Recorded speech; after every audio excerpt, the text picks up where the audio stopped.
आज की हमारी बातचीत एक बहुत ही कह सकते हैं एक आम लेकिन गहरी उलझन पर है।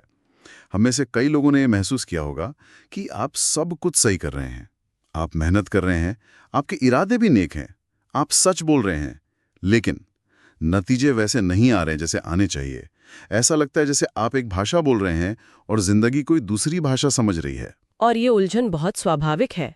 हम सोचते हैं कि जीवन को हमारे बनाए हुए तर्क पर चलना चाहिए। मतलब ज्यादा मेहनत का मतलब ज्यादा सफलता, सच्चाई का मतलब सम्मान। लेकिन अक्सर ऐसा होता नहीं है। जिंदगी बहुत शांति से हमारे सारे तर्क सुनती है और फिर चुपचाप कुछ ऐसा कर देती है जो हमारी समझ से ही परे होता है। तो आज की चर्चा इसी शांत तर्क को समझने की एक कोशिश है। ये देखने की कि वो कौन से नियम हैं जो असल में काम कर रहे हैं। मजाक नहीं कर रही, बल्कि हमें कुछ सिखाने की कोशिश कर रही है। और शायद सबसे बड़ा सबक यही है कि जीवन में हमें वो चीजें नहीं मिलती जिनके लिए हम शोर मचाते हैं, बल्कि वो मिलती हैं जिन्हें संभालने के लिए हम असल में तैयार होते हैं। तो सबसे पहली और शायद सबसे हैरान करने वाली बात जो सामने आती है वो ये है कि जीवन हमारे शब्दों या हमारे दावों पर प्रतिक्रिया नहीं देता। वो इस बात पर प्रतिक्रिया देता है कि हम उन शब्दों को बोलते हुए अंदर से कितने शांत और स्थिर हैं। सोचिए, एक ही सच दो अलग अलग लोग कह सकते हैं। एक इंसान जो बिल्कुल शांत है, स्थिर है, उसकी बात में एक वजन होता है, लोग उसे सुनते हैं। वहीं दूसरा इंसान जो शायद बेचैन है, घबराया हुआ है, वही सच बोलेगा तो लोग उस पर सवाल उठाएंगे। ऐसा क्यों होता है? ये इसलिए होता है क्योंकि जीवन हमारी ऊर्जा की मात्रा को नहीं, उसकी गुणवत्ता को तौलता है। हम इसे तीव्रता बनाम स्थिरता कह सकते हैं, इंटेंसिटी वर्सेस स्टेबिलिटी। हम सोचते हैं कि ज्यादा जुनून, ज्यादा आवाज, ज्यादा मेहनत मतलब तीव्रता दिखाने से काम बनेगा। लेकिन जीवन हमारी बिखरी हुई ऊर्जा को नहीं, बल्कि हमारी केंद्रित और शांत ऊर्जा को पहचानता है। इसे एक उदाहरण से समझते हैं। किसी ऑफिस में दो लोग प्रमोशन चाहते हैं। एक इंसान हर मीटिंग में जोर जोर से अपने काम गिनाता है, बॉस को हर वक्त बताता रहता है कि वो कितनी मेहनत कर रहा है। उसकी बातों में एक बेचैनी झलकती है। हाँ, वो खुद को साबित करने की बहुत ज्यादा कोशिश कर रहा है। बिल्कुल। और दूसरा इंसान है जो शांति से अपना काम कर रहा है। जब कोई मुश्किल आती है तो वो घबराता नहीं, बल्कि कामली उसे हल करता है। वो अपने काम को बोलने देता है, खुद को नहीं। अब बाहर से देखने पर शायद लगे कि पहला व्यक्ति ज्यादा महत्वाकांक्षी है, ज्यादा मेहनती है, लेकिन सिस्टम या कहने की जीवन उस दूसरे व्यक्ति की स्थिर ऊर्जा पे ज्यादा भरोसा करता है, क्योंकि बिखरी हुई बेचैन ऊर्जा भरोसेमंद नहीं लगती। शांत दृढ़ता में अशांत प्रयासों से कहीं ज्यादा ताकत होती है। ये बात मुझे थोड़ी थोड़ी उलझाती है। हमें तो बचपन से सिखाया जाता है कि जोशीले बनो, अपनी बात जोर से रखो, जुनून दिखाओ। तो क्या इसका मतलब यह है कि जुनून या पैशन होना गलत है? नहीं नहीं, जुनून होना गलत नहीं है। सवाल ये है कि उस जुनून को आप दिशा कैसे दे रहे हैं। क्या आपका जुनून एक शांत गहरी नदी की तरह है जो चुपचाप बहती है लेकिन उसमें इमेंस ताकत है, या वो एक उफनती हुई नदी की तरह है जो बहुत शोर मचाती है, सतह पर बहुत हलचल है, लेकिन वो अपनी ऊर्जा किनारों से टकराकर खत्म कर देती है। जीवन उस गहरी नदी की ताकत को पहचानता है, सतही शोर को नहीं। आपकी स्थिरता आपके जुनून को एक दिशा देती है, उसे बिखरने से बचाती है। ठीक है, तो स्थिरता सबसे जरूरी है। लेकिन यहीं पर एक और अजीब बात सामने आती है। अगर स्थिरता इतनी ही महत्वपूर्ण है तो जीवन शुरुआत में स्थिर और शांत लोगों को गलत क्यों समझता है? अक्सर चुप्पी को कमजोरी मान लिया जाता है, या संतुलन को यह मान लिया जाता है कि इस इंसान में कोई आग ही नहीं है। ऐसा लगता है जैसे सच को या सही इंसान को पहचाने जाने में एक अजीब सी देरी होती है। अनाव, जैसे हम चाय को छानते हैं ताकि सिर्फ चाय ही कप में जाए, पत्ती नहीं। ये समय उन लोगों को छानकर अलग कर देता है जो बाहरी मान्यताओं पर जीते हैं। जब आपको गलत समझा जाता है, जब आपकी चुप्पी को कमजोरी कहा जाता है, तो ये आपके धैर्य की, आपके आत्मविश्वास की परीक्षा होती है। मतलब ये जो गलत समझे जाने का दौर है वो असल में इस प्रक्रिया का एक बहुत जरूरी हिस्सा है। ये एक तरह का इम्तिहान है कि क्या आप अपने रास्ते पर तब भी टिके रह सकते हैं जब कोई आपकी तारीफ नहीं कर रहा, जब कोई आपको समझ नहीं रहा। हाँ बिल्कुल, ये एक शुद्धिकरण की प्रक्रिया है। ये देखती है कि आपका खुद पर विश्वास कितना गहरा है। क्या आपका विश्वास दूसरों की तालियों पर टिका है, या वो आपकी अपनी समझ और अनुभव से पैदा हुआ है। जो लोग इस दौर में टूट जाते हैं वो शायद बाहरी मान्यता के सहारे ही चल रहे थे, लेकिन जो इस दौर में भी अपना संतुलन बनाए रखते हैं, उनका आत्मविश्वास और भी गहरा हो जाता है। अब उन्हें किसी के सर्टिफिकेट की जरूरत नहीं होती, और जब ये देरी खत्म होती है तो वो ज्यादा स्पष्ट और मजबूत बनकर उभरते हैं। इससे एक और बात जुड़ती है, जो कि एक और विडंबना है। हम हमेशा बुद्धिमानी यानी ब्रिलियंस को बहुत महत्व देते हैं। हमें लगता है कि जो बहुत तेज सोचता है, जिसके पास शानदार आइडियाज हैं, वो हमेशा आगे रहेगा। लेकिन ऐसा भी हमेशा नहीं होता। हाँ, क्योंकि जीवन सिर्फ विचारों की तेजी से प्रभावित नहीं होता, वो निरंतरता से प्रभावित होता है। आप कितने बुद्धिमान हैं ये उतना मायने नहीं रखता जितना ये कि आप कितने अनुशासित और स्थिर हैं। एक बहुत तेज दिमाग अगर उसमें अनुशासन नहीं है तो वो सम्मान की जगह उलझन पैदा करता है।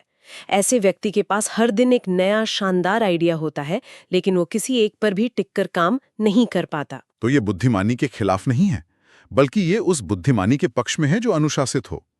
एक अनियंत्रित दिमाग, चाहे कितना भी तेज क्यों ना हो, वो एक जंगली घोड़े की तरह है, बहुत शक्तिशाली लेकिन दिशाहीन। वो कहीं पहुंचने के बजाय खुद को और दूसरों को सिर्फ थका देता है। आपने बहुत अच्छा उदाहरण दिया। इसे ही जमीन से जुड़ाव कहते हैं। आपकी सोच कितनी भी ऊंची क्यों ना हो, अगर वो आपके रोजमर्रा के कामों में, आपके अनुशासन में नहीं झलकती, तो वो सिर्फ एक मानसिक कसरत बनकर रह जाती है। जीवन उन विचारों को पुरस्कृत करता है जिन्हें अमल में लाया जा सकता है, जिन्हें संभाला जा सकता है। एक औसत दिमाग वाला अनुशासित व्यक्ति जो हर दिन लगातार छोटे छोटे कदम उठाता है, वो अक्सर उस प्रतिभाशाली लेकिन बिखरे हुए व्यक्ति से कहीं आगे निकल जाता है जो सिर्फ बड़ी बड़ी छलांगे मारने के सपने देखता है। शायद इस बातचीत का सबसे मजेदार और उल्टा लगने वाला हिस्सा अब आता है। वो ये कि खुद को साबित करने की कोशिश लगभग हमेशा उल्टी पड़ जाती है। जितना ज्यादा हम किसी को कुछ समझाने की कोशिश करते हैं, हमारी बातों का असर उतना ही कम हो जाता है। ये तो बहुत ही अजीब है। हमें तो लगता है कि अगर हम अपनी स्थिति को और ज्यादा समझाएंगे और तर्क देंगे तो लोग हमें समझेंगे, लेकिन होता इसका ठीक उल्टा है। ये इसलिए होता है क्योंकि जब आप खुद को साबित करने की कोशिश करते हैं तो आप अनजाने में एक जरूरत या कमी की ऊर्जा भेजते हैं। आपकी बॉडी लैंग्वेज, आपकी आवाज, सब कुछ ही चिल्ला रहा होता है कि मेरी बात मानो, मुझे मान्यता दो। ये एक तरह की बेबसी है और लोग जाने अनजाने में इस ऊर्जा से पीछे हटते हैं। उन्हें लगता है कि अगर आपकी बात में सच में दम होता तो आपको इतना चीखने की जरूरत क्यों पड़ती। तो इसका मतलब ये हुआ कि जब हम किसी बहस में या किसी मीटिंग में अपनी बात को लेकर बहुत ज्यादा आक्रामक हो जाते हैं और बार बार खुद को सही साबित करने लगते हैं, तो हम असल में अपनी बात को कमजोर कर रहे होते हैं। बिल्कुल। और जितना ज्यादा हम पहचान या क्रेडिट मांगते हैं, उतने ही हम अदृश्य होते जाते हैं। जीवन का तर्क ये कहता है कि असली काम बाहरी दुनिया को समझाने का नहीं है, बल्कि खुद को उस परिणाम के लायक बनाने का है। जब आप अंदर से शांत और पूर्ण महसूस करते हैं, जब आपको बाहरी सत्यापन की जरूरत नहीं होती, तो आपको कुछ साबित ही नहीं करना पड़ता। आपकी उपस्थिति, आपका काम, आपकी स्थिरता, वही आपकी सबसे बड़ी दलील बन जाते हैं। इसे ऐसे भी कह सकते हैं कि जीवन उस बर्तन में और पानी डालता है जो पहले से थोड़ा भरा हुआ है, उस खाली बर्तन में नहीं जो भरने के लिए लगातार शोर मचा रहा है। बहुत सुंदर तरीके से कहा आपने। ये पूरी तरह से एक आंतरिक अवस्था है। जब आप उस मुकाम पर पहुंच जाते हैं जहां आपको किसी की मंजूरी की परवाह नहीं होती, तो अजीब तरह से मंजूरी आपको अपने आप मिलनी शुरू हो जाती है, क्योंकि अब आप मांग नहीं रहे, आप बस हैं। और उस होने में एक चुंबकीय शक्ति होती है। और फिर इन सब प्रक्रियाओं से गुजरने के बाद समय के साथ एक बहुत ही शांत बदलाव आता है। कोई शोर शराबा नहीं होता, कोई बड़ी घोषणा नहीं होती। बस धीरे धीरे लोगों के नजरिए बदल जाते हैं। जो बात कभी अजीब लगती थी वो अब साफ दिखने लगती है। जिसे कभी अनदेखा किया गया था उस पर अब ध्यान दिया जाने लगता है। और ऐसा इसलिए नहीं होता कि आपने कुछ नया किया या आप बदल गए, बल्कि सिर्फ इसलिए कि जीवन ने बाकी सारे शोर को शांत होने का मौका दे दिया। और ये बदलाव इतना चुपचाप होता है कि कई बार पता भी नहीं चलता। कोई जीत का ऐलान नहीं होता, बस धीरे धीरे हवा का रुख बदल जाता है। जिन लोगों ने कभी आप पर सवाल उठाए थे, वे या तो चुप हो जाते हैं या फिर दबी जुबान में आपका नजरिया समझने लगते हैं। ये समय का प्रभाव है। समय उन सारी सतही गलतफहमियों और शोर शराबे को धो देता है। सिर्फ वही टिकता है जो ठोस और सच्चा था। ये एक बहुत ही सुकून देने वाला विचार है।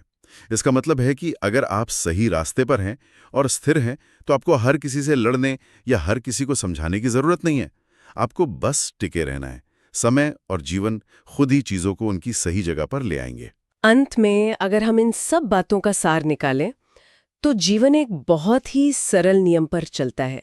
आपको वो नहीं मिलता जिसके लिए आप जिद करते हैं या शोर मचाते हैं। आपको वो मिलता है जिसे आप बिना अपना संतुलन खोए संभाल सकते हैं। यही उसका शांत तर्क है, उसका मौन न्याय। क्या आप इसे थोड़ा और समझा सकती हैं? संभालने की क्षमता का क्या मतलब है? इसका मतलब है आपकी कैपेसिटी। जीवन लगातार हमें छोटी छोटी परिस्थितियों में परख रहा है। जब थोड़ी सी मुश्किल आती है तो क्या हम घबराकर बिखर जाते हैं? जब थोड़ी सी सफलता मिलती है तो क्या हम अहंकारी हो जाते हैं? जब कोई हमें गलत समझता है तो क्या हम निराश होकर अपना रास्ता छोड़ देते हैं? हर स्थिति हमारी संभालने की क्षमता को आंक रही है। अगर आपको कोई बड़ी जिम्मेदारी या बड़ी सफलता मिलती है तो वो इसलिए नहीं कि आपने उसके लिए सबसे ज्यादा प्रार्थना की, बल्कि इसलिए कि जीवन ने आपको परख लिया है और वो जानता है कि आप उसका वजन संभाल सकते हैं। तो ये पूरी यात्रा ही क्षमता निर्माण की है। हर अनुभव, अच्छा या बुरा, एक ट्रेनिंग है। हाँ, हर स्थिति एक प्रशिक्षण है। वो हमें उस चीज के लिए तैयार कर रही है जो आगे आने वाली है। अगर हम छोटी चीजों को संतुलन से नहीं संभाल सकते तो जीवन हमें बड़ी चीजें कभी नहीं सौंपेगा। यही उसका न्याय है। ये कोई सजा या इनाम नहीं है, बल्कि एक प्राकृतिक व्यवस्था है, जैसे गुरुत्वाकर्षण का नियम। तो आखिर में ये जो हमें लगता है कि जीवन हमारे साथ मजाक कर रहा है या बड़ा अजीब है, वो असल में उसकी कोई कमी नहीं है। वो बस हमारे बनाए हुए छोटे छोटे नियमों और हमारी इच्छाओं के हिसाब से चलने से इनकार कर रहा है। उसका अपना एक संतुलन है, अपना एक तरीका है जो हमारी मांगों से कहीं ज्यादा गहरा और बुद्धिमान है। और जब ये समझ आ जाता है तो सारी शिकायतें खत्म हो जाती हैं। सब कुछ स्पष्ट हो जाता है। जीवन हमारा मजाक नहीं उड़ा रहा, वो हमें प्रशिक्षित कर रहा है।